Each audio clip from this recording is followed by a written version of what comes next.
Hey guys, welcome back to Just Carve Rob, and this is what I've been up to. Still got back problems, so I haven't been out in the shop that much. Hey Jordy, how do you like the ears on this guy? How you like them ears, Jordy? Look, he's even got a little sunflower, Jordy. He's going to try finding himself a girlfriend. Yep, looking for a girlfriend. Alright guys, if you want to learn how to carve this guy, watch the carving video that's coming up right after this. All right. Hang on, here we go. All right, so let's get this carving party started with the little gnome guy and a flower. So here we go. You can see we got some dimensions written down there. That's up to his hat. And we're going to carry on from there. All right, so from the bottom up, we're going 2.5 inches to the elbow, 3 inches to the shoulders. From the bottom up, we're going 7/8 of an 1 inch up to the bottom of the butt. So there's our measurements, and there's going to be our ear. Okay, the face is roughly 1.25 inches long, right there. So we're going to put our ear, the rest of it's hat, by the way, above that. So we're going up from the 3.5, 1.25 inches to give us our ear. And that line that you see there is for the hat. So the rest, it's going to have a little shorter hat than the girls because they were a little shorter. Okay, so now we've got the micro carver. And we're coming in there and we're going to mark in our lines where our behind's going to be. You know, the back of your front. And we have the kutzall regular coarse burr. It's just the coarse burr. And the shop inspector's running around out there acting like a little nut job, like she normally does. Digging holes looking for rocks. She doesn't know that we don't have rocks in Michigan. We just have sand. Okay, so now we're going to use our pin to keep that center line in there. That's where our feet are. We're going to split the feet right down there. Back to the micro carver. And there is going to be some knife work in here. Okay, so we're cutting in the shoulder line. We'll be cutting that in on both sides. We're not going to go deep. Remember, we're just marking this stuff in for right now. It will get deeper, yep. And this guy, we're going to bring the shoulders right on around. So that we know where they're at.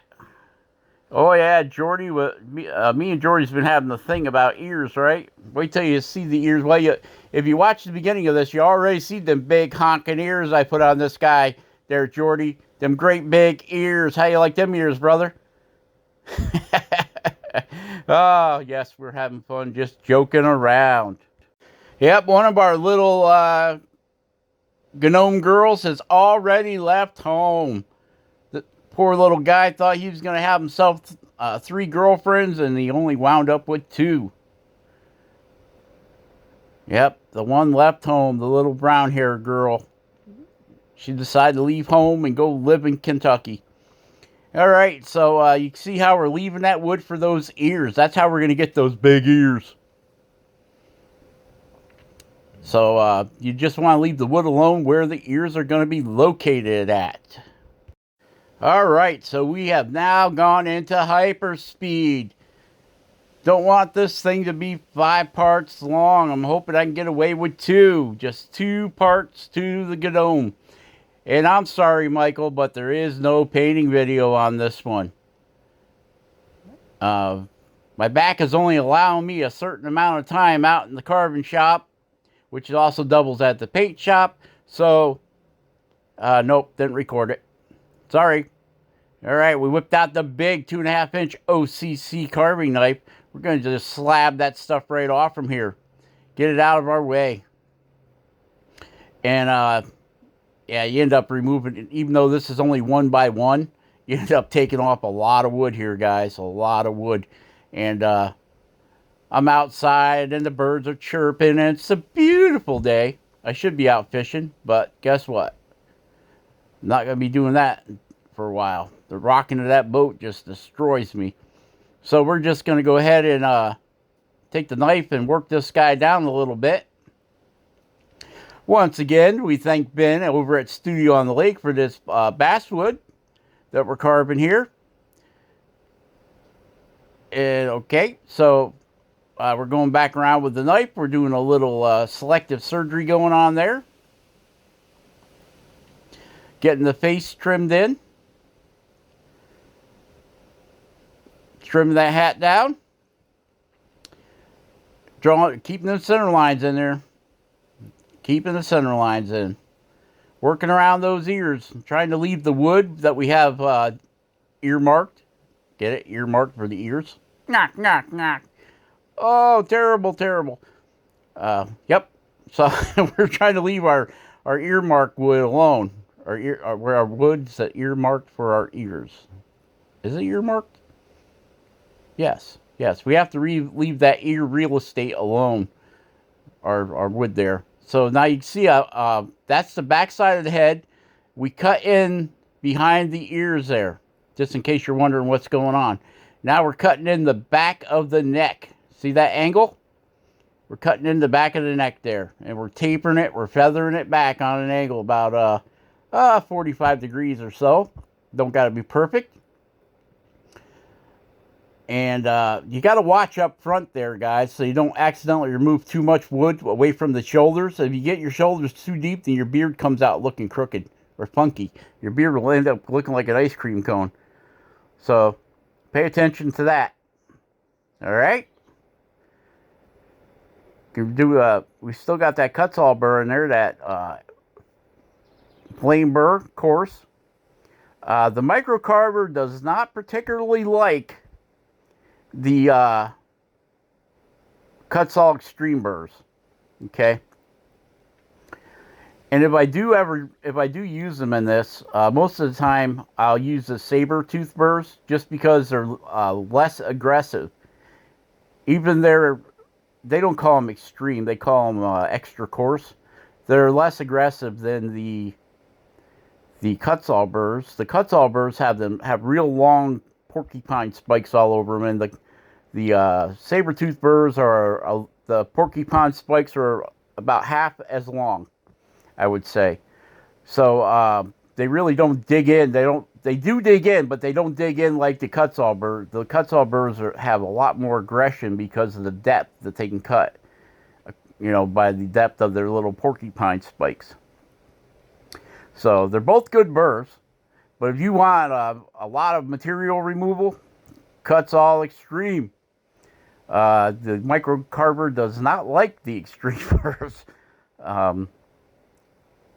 I guess, I have used the extreme burrs in there, but they're a little too grabby for it.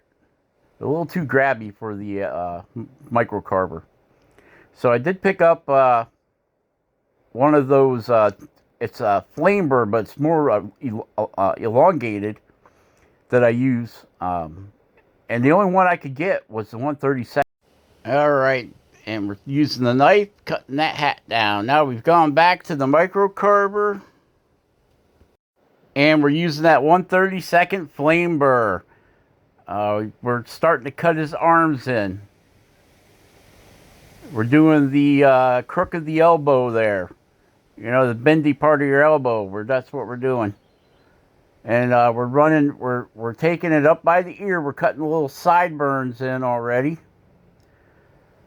Getting her laid out for the beard that's coming up. So we're cutting that back right in front of the ear. Cutting the hair down a little bit. And there we are, getting ready, getting set up to put that beard in there. All right. So he's coming along pretty quick here. If only I could carve at 3 or 2.5 times regular speed, I could pump out these guys like no tomorrow. So now we're back to 3. We only got 3. We got 2 girls and 1 boy. Gnome. We'll see how long they hang around here. All right. As you've seen in the beginning, we're setting up the hands. We're bringing the hands all the way out. We're not putting them in the pockets. Okay. I do it. I do put their hands in their pocket, but I can't say that I'm a huge fan of it. I like seeing the fingers. You know, I like seeing their hands. I like carving their hands. So, but hey, if you like putting your hands in your pockets, I guess do it. You know, my dad always told me if you're working with somebody and they got their hands in their pockets, they're not working, right? Unless they're playing pocket pool. That's what my daddy always used to tell me. And so if you see somebody at work just walking around with their hands in their pockets, that means they don't have a clue what they're supposed to be doing. Anyway, okay, so now we've gone back to the taper burr. We got the taper burr in there, and that is a kutzall coarse taper burr, the silver taper burr. Oh, I had to have a sip of soda there. A sip of soda pop. What kind is it, Rob? Oh, it's Pepsi. Between Pepsi and Coke and Pepsi and that kind of stuff. You can see we're working this feet up now. So we're getting the legs cut back. This is how we make our hands stick out, is get them legs cut back. And since he's going to be holding the flower in one hand, and the other hand he's going to be itching his belly, we need to get the belly and the legs back far enough so that the stem of the flower clears the leg, okay? And you would do the same thing if you were going to give him a walking stick. I'm just going with a flower because he's got 2 girls up on the shelf he wants to date, so he's got to bring flowers. Yep. See, we got. So you can see how we got those hands popped out there. Okay. Now we have put a cone burr, diamond cone burr, into the micromotor. And we're starting to go around and smooth things out here. Get it all smoothed out and get it taken care of. It pays to go back as you're moving through. Go back and keep cleaned up. Get rid of some of them heavy burr marks. So I'm running through with this. It's one of the bigger diamond burrs. It's an 1/8 inch diamond burr. And it's about, I want to say about probably 80 grit. And when it's all said and done, he'll be smoothed out with that burr. And one of the smaller flame burrs, it's about 120 grit, maybe 150. In that range there. So we're undercutting his neck there. We're pushing that burr up underneath to create an undercut on his neck. So I was at Goodwill and I came across this little metal table thing here with holes in it. I don't know what it was for. It could have been for a computer. I don't know. But it works really well for an outside carving table because it's metal and it's got wheels. So if I leave it outside and it gets a little rain on it, no harm, no foul. Plus, if I ever wanted to put a vacuum box on it, it's already got the metal top with the perforations in it, right? The perforated holes. But I'm outside, so I don't see why I would need it. We'll just let the wind take care of the dust removal. But yeah, it's definitely a candidate for a mobile carving bench. And the way it's set up, you can even fit the shop back underneath the other side and set it up for the a dust collector if you wanted to. So this will be my outside workbench. I can set my Dremels up. It's got that nice, it's 2 layers, right? So you can set your Dremels up, set your Dremels up and your micromotor on the top part of the shelf. And the table itself is about 3 feet wide. And if you wanted it even higher, you can just spin it around, use the top shelf for your carving, and put your tools on the lower shelf. But I like this configuration with my what do you call it, deck chair. You know, it's one of them aluminum fold-up chairs. And yep, I'm sitting on a big old pillow. So it works out well. All right, so you can see we're still working them hands under. We got fingers drawn on there. We know how thick we want our hands. And he's starting to take shape. Look at the size of them ears, Jordy. They're getting bigger. Getting bigger. Cutting his hairline in. Back cutting the ears to make them pop out a little bit. Looks like we're going to be doing 2 videos on this guy. It's okay. We can get away with 2 videos. At warp speed, I guess. Otherwise, this would definitely be a 5 video series at minimum if we were to do it in normal time. And I think you guys are can get the gist of what's going on here. Make sure you leave me a comment in the descriptions. You know, leave me a comment. If you want to let me know what you like. If you like to run them at high speed like this, or if you like running them at a slower speed. I know YouTube recommends that our videos shouldn't be longer than 15 minutes. Although, you know, I don't know about you guys, but I'm not a big fan of the, there's his butt. I'm not a big fan of the 50-part series. But, you know, you got to do what you got to do.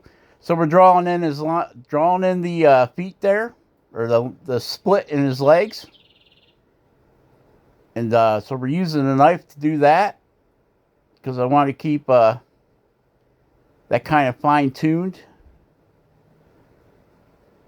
And down at the bottom, when you're doing straight cuts like this and you run into feet or into his nether regions there, I usually put like a little Y cut there. So when I run up from the bottom, it creates a stop cut for the knife. Okay.